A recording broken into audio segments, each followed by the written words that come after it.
Hello नमस्कार। जैसा अभी आप स्क्रीन पर देख पा रहे थे और आपको पूरा पीडीएफ में बताने वाला हूँ। मध्य प्रदेश सिविल जज प्रीलिम्स एग्जाम का रिजल्ट आउट हुआ है ना।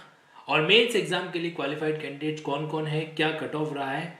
तो आइए बिना देरी के सीधा समझ लेते हैं कि मध्य प्रदेश सिविल जज, देखो ये वैकेंसी बड़ी विवादित टाइप की रही थी। आपको याद है 3 साल का एक्सपीरियंस पहले मैंडेटरी किया गया, 80% एलएलबी में होने चाहिए। फिर कई लोगों ने इसको चैलेंज किया, सुप्रीम कोर्ट से फाइनल डिसीजन आने के बाद 3 साल का क्राइटेरिया 80% क्राइटेरिया हटाया गया था। और फिर आनंद फानन में फटाफट जो है एमपीसीजे का प्रीलिम्स एग्जाम कंडक्ट करवाया गया। तो देखिए स्क्रीन पर, यहां पर जो आप देख पा रहे हैं ये हाईकोर्ट का मध्य प्रदेश वैकेंसी जो जबलपुर उसकी तरफ से नोटिफिकेशन आउट हुआ है और ये जस्ट अभी आउट हुआ है।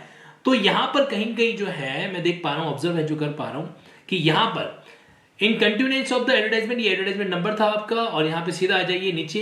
इन कॉम्प्लायंस ऑफ ऑर्डर डेटेड, ये ऑनरेबल सुप्रीम कोर्ट का ऑर्डर है नेहा कोठारी वाला, जिसके तहत उसको फॉलो जो किया गया है। Result of online prelim examination जो है वो डिक्लेयर किया गया और इसके तहत कैटेगरी वाइज कट ऑफ क्या रही, कितने नंबर ऑफ कैंडिडेट्स को क्वालिफाई किया गया। तो ये देखिए नंबर ऑफ पोस्ट जो थी आपके 31, backlog post 14, cut off marks 113, number of candidates qualify किए गए 529।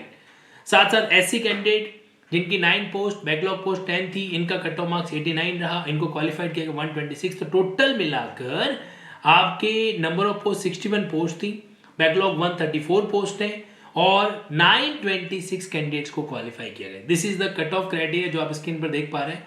अब इनमें से जो कैंडिडेट सक्सेसफुल हुए हैं उनको मेंस एग्जाम के लिए ध्यान रखना, अप्लाई करना पड़ेगा। डायरेक्शन क्या है? To apply for the mains examination, to submit their duly filled application form along with self attested copies of the relevant document। ये मेंशन है जो करना पड़ेगा। और साथ ही साथ में आपको एक एनवलप जो है वो यहाँ पे examination section, administrative building, high court of Madhya Pradesh Jabalpur, यहाँ पे आपको क्या करना है, भिजवाना है। वो भी 23 मार्च से पहले। ध्यान रखना आज 10 मार्च हो चुकी है, 23 मार्च से पहले आपको क्या करना पड़ेगा, इसको भिजवाना है जो पड़ेगा। अब यहाँ पे दो चीजें आपको दे रखी है, एक तो किस एप्लीकेशन में भिजवाना है वो आपको मेंशन है जो कर रखा है, और कौन कौन कैंडिडेट्स जो है इसके लिए क्वालिफाई हुए हैं वो आपको यहाँ पर मेंशन है जो कर रखा है।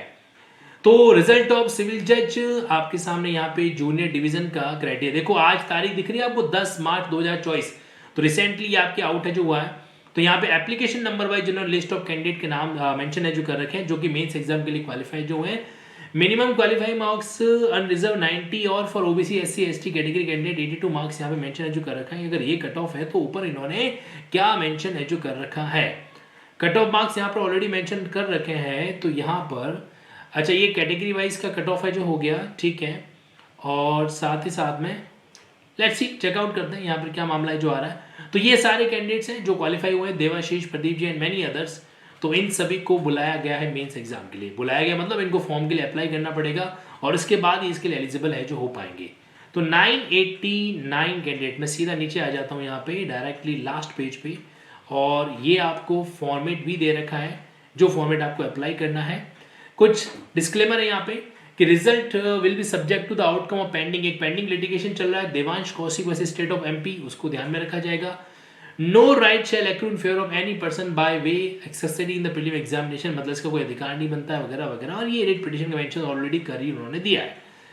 ये फॉर्मेट है जो आपको अप्लाई करना है। यहाँ पर आपको अपना पासपोर्ट साइज फोटोकॉपी जो फोटो है वो चिपकाना है, आपका जो भी ऑनलाइन एप्लीकेशन नंबर है आपको मेंशन करना है, कैटेगरी, सीरियल नंबर, कैंडिडेट्स वगैरह, ये बेसिक डिटेल, फादर वगैरह जो है वो मेंशन आपको करना है। यहाँ पे मध्य प्रदेश के मूल निवासी आप हैं या नहीं है ये भी मेंशन करना है, आपका एड्रेस, आपका ईमेल, आपका मैरिटल स्टेटस, कोई अगर आप गवर्नमेंट एम्प्लॉई हैं तो उसका डिटेल, और अगर आपको उच्चतम आय में कोई रिलैक्सेशन मिला है तो आपको मेंशन करना पड़ेगा कौन सी कैटेगरी के अंदर मिला है। ये सारी डिटेल आपकी बेसिक से लेकर आपके एलएलएम तक वो आपको मेंशन है जो करनी है।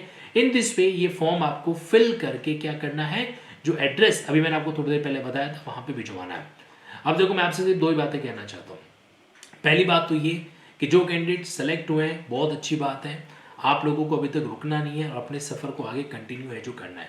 लेकिन साथ ही साथ वो कैंडिडेट्स जिनका संघर्ष जारी रहेगा, आपके पास में दो विकल्प है। पहला विकल्प है कि आप यहीं पर अपना ये जुडिशरी की तैयारी छोड़ दो, किस्मत को थोड़ा सा कोस लो और आगे आ जाओ, है ना, मतलब फिर लाइफ के दूसरे रास्ते चूज कर लो, और या फिर अपनी कमियों को ऑब्जर्व कर ले कहाँ पे हम लोगों ने गड़बड़ की।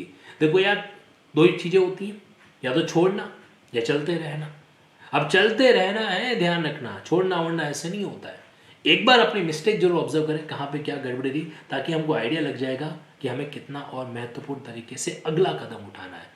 जिंदगी मुझे तुझसे कोई शिकायत नहीं है, बस मैं ये चाहता हूं कि अगला कदम पिछले कदम से बेहतरीन होना चाहिए। सो जो सेलेक्ट हुए कैंडिडेट्स, ज़्यादा खुशी मत सेलिब्रेट करना, अभी जंग आपकी स्टार्ट हुई है, मेंस की बढ़िया से तैयारी करो, बहुत यूजफुल रहेगा। जरूरत पड़ने पर आपके लिए मैं कुछ नई चीज़ें भी लेकर आऊँगा। और जो कैंडिडेट किसी कारण से रह गए, आपके पास राजस्थान जुडिशरी का मौका है, राजस्थान एपीओ का मौका, यूपी जुडिशरी का मौका, यूपी एपीओ का आएगा। अभी हाल ही में सीबीआई के एपीपी का एग्जाम आ रखा है, फॉलो दैट थिंग। और भी कोई अगर आपको जानकारी चाहिए जो मेरे लिए सुटेबल हो, आप मुझे कमेंट बॉक्स में जरूर बताइएगा। Thank you so much everyone.